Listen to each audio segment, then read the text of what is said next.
Hello, welcome to APG.STUDIO channel. My name is Alicia, fitness yoga expert, and as every Monday we've got special session, yoga for beginners, and today another one from our new series, common mistake. Today very important information, not only for yoga, for people who practice yoga, but also for everyone who exercise. So if you know anyone who exercise, especially focus on core muscles, do lots of exercise for abs, and suffer with lower back during this exercise, share the link with your friends, because I'm going to right now talk about it, how to correctly keep your spine position, your hips, to activate your abs the way you should. Otherwise, as you hear a lot, and I can see that a lot, people just complain about lower back pain instead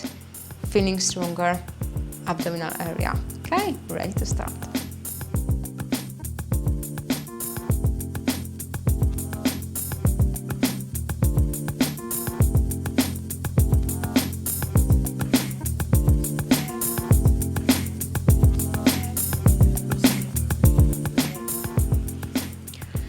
So for me, I found for people who just started their journey with fitness or yoga, the first exercise, which is the good foundation for understanding and also good practice how to work and how to activate your abdominal muscles, is cow and cat pose.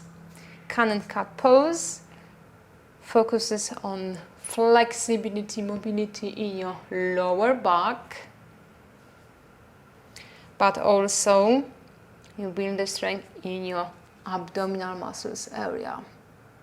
You can feel nice stretch in your glutes as well. So you think, okay, yeah, that's easy, everybody can do that. What kind of mistake can I make during this super easy looking position and tiny movement? Is just one. Bear with me. So when you're on your forearm, you need to tuck your toes under. You need to arch your back, so movement is from your hips, tilting pelvis forward, down, to make this shape, exaggerate, curve in your lower back, and you're looking forward. And you can actually do few things. You can just drop your chest, so you've got your shoulders close to your ears, so that's the one. But the very common mistake is you go round back from your shoulders. You can even moving back, shifting balance on your legs. So it's more on your legs instead on your arms. Looks very similar, I agree, that's for sure. But when you make this position, bringing your chin to your chest, making round back, head almost hiding between your arms, you're actually stretching your upper back. So if you're someone who has already problem with this area, correct posture, this one doesn't make any favor to you. So the alternative to this one on your floor is laying down, facing up. Sometimes people find this position more challenging to work with your hips the same way when you're on your floor. So let's try, have a go, and let me know in the comments which option works for you better. When you lay down on your back, in your natural position, you're lifting your arms when you inhale, so you're adding stretch in your abs and your chest. Again, we're making this movement with your hips, but now it's not down to the floor because we are opposite position. We're just lifting up, so you still see this gap, this shape in your lower back. And now this is important. When you exhale, you're pressing lower back to the floor. You're pulling your belly in through the spine. You're trying to even press your rib cage down to the floor. That's kind of movement, that's kind of action from here we want when you're on your floor. So try a few times, inhale, and slowly exhale. So in this position on the floor, you actually can't change this shape in your spine from your upper back because you are laying down, so gravity just pulls everything down. Let's go back on your floor and try again. And compare which one works better for you. But be aware, if you've got hunchback, text neck, probably you need to be super careful. You're not making this movement, but it's from your hips. The same if someone has tight muscles in lower back, you'll be struggling to make movement from your hips. So it's better if you just teeny tiny, instead trying more, because you've got this vision how the position should look like, but it's for your own benefits. So even if it's tiny, but you feel the stretch in your lower back, it's much better when you try to go further and you're losing the stretch from this area and goes to your upper back. Okay? Because in this position, cat-cow is about pelvis movement. And coming back to our question one, why people working for strong core, doing abs workout, suffer with lower back? That's exactly why. Because if you don't have enough strength in your core, your abs, especially because core is, imagine like a belt around your hips, from your back all the way to the front. So that's core, that's the muscles group we call core. So abs, that's a part of core. So your abs. And when you lifting one leg, let's say, because that's the best way to start with your abdominal muscles, to build strength if you are a beginner. And you can see instructors goes really low with the leg. And you're trying the same. If you're making this movement, as you know, when you tilt your pelvis forward, muscles stretched, which means they are not active the way to work with this extra weight, which is your leg. Because that's the purpose for your leg. Make more weight for your core to work with. Better if you start, before you start any movement, press your lower back down.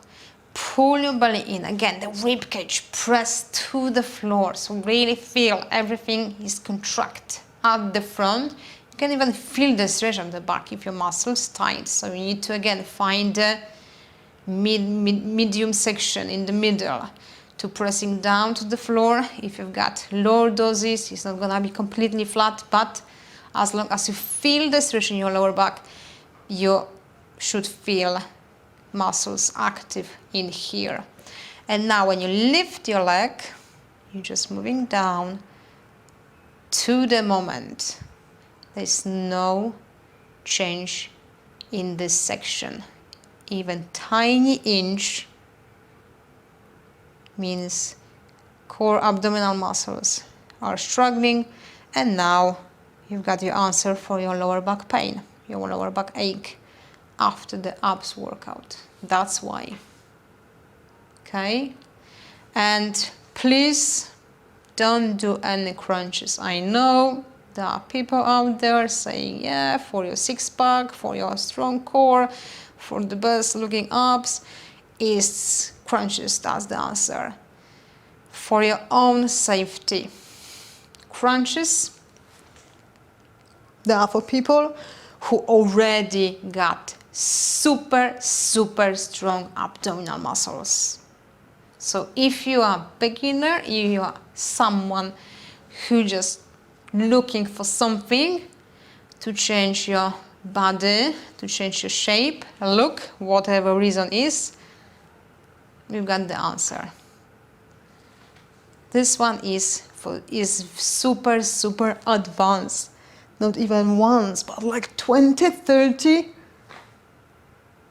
times. So instead lifting upper body and put massive strain in your neck, I've been there, I remember, because nobody told me. I just figured out by myself after all the qualifications. No, this is not the way you safely building strength in your abs, by lifting your head. This is the last part. Start with your leg. Got one on the floor, arms by your sides. You can then help yourself to press this part to the floor, pressing elbows and your hands. And you're just moving your leg. Breathing is important as well when you inhale, because we're stretching, so it's easier to inhale this way. And when you exhale, you're trying to contract your muscles a little bit more, but they need to be engaged all the time. So if you're feeling you're losing your abs, you can't control them, keep your leg higher. Build the strength, and as you're getting stronger, the leg could be lower, lower, lower, lower. After that, work with both legs. Bending knees first. Inhale and exhale. But your lower back needs to be on the floor. And everything here needs to be super active. I know this is very challenging to exercise and control abdominal muscles. That's why cat and cow pose, I find, helps you massively to control abs and also have the right position for your lower back. Later on, you try with your feet lower. Inhale and exhale. After that, you try with your one leg, both legs. Later, you can try with your head. Head is the last one. So for your own safety, because if you've got the commitment for exercise, you want to carry on. But if you've got neck pain, lower back pain, of course, you just need to just stop your exercise. We don't want to do that. We want to carry on without any injury. Even the small ache is a sign you're probably doing too much or you're doing something wrong. So always try to think, okay, what I've done yesterday, 2 days ago, maybe max 3 days ago, and try to figure out what is causing this discomfort or pain, because this is the sign. Pain is a sign always about something. Always says, come on, listen to your body. Pain is a sign something is not right or you're trying too hard.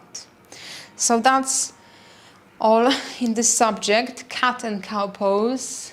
I found it is the best way to learn, practice how to work with your pelvis position to activate your abdominal muscles, to bring the mobility, flexibility in your lower back and be able to have good mobility in this area. So that helps keep right alignment in your hips when you work for your abs without the pain in your lower back or your neck. Now you know why, so I hope that was all clear for you. And looking forward for your comments, guys. If you enjoyed it, please give me a thumbs up. And if you know anyone who exercises, do core workout, abs workout, and they feeling neck or lower back, send a link. Just let them know what's going on, what's the reason, because they can fix it very easy. So have a nice week, guys, and I see you next week on Monday.